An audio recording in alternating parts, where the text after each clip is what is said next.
नमस्कार मित्रांनो. आत्ता आपल्याला ही जी घोडी दिसत आहेत ही कुठल्या शोची किंवा 1 नंबर मधली किंवा 2 नंबर मधली अशी घोडी नाही आहेत, तर ही घोडी आहेत भीमथडी. ह्यांची हाईट साधारणतः 50 ते 55 इंचापर्यंत असते.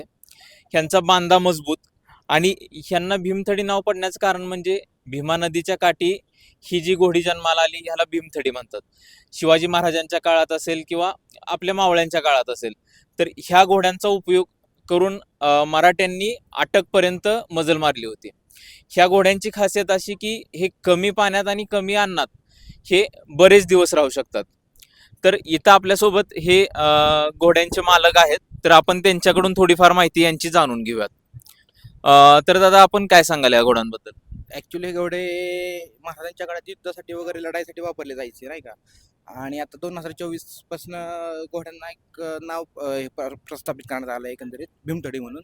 आणि भीमथडी नाव पाडण्याचं एकमेव कारण असं आहे की ते महाराजांच्या काळामध्ये भीमा नदीच्या काठी जन्माला म्हणजे घोडे आढळून यायचे, त्यामुळे ह्यांना भीमथडी नाव देण्यात आलेलं आहे.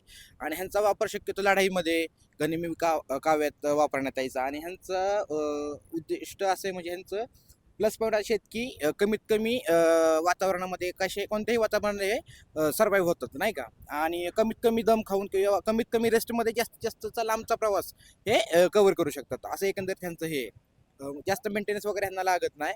आणि मजबूत बांधा वगैरे, शरीर सौष्ठी वगैरे आणि मजबूत म्हणजे नाही का, कमी खाद्यात कमी मेंटेनन्समध्ये कमी खर्चामध्ये सांभाळण्याची एकमेव ब्रीड म्हणजे नाही का, तर ही भीमथडी.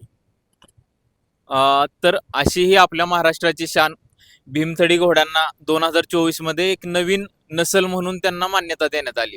ही आपली भारतातली 8वी नसल आहे भीमथडी म्हणून. धन्यवाद.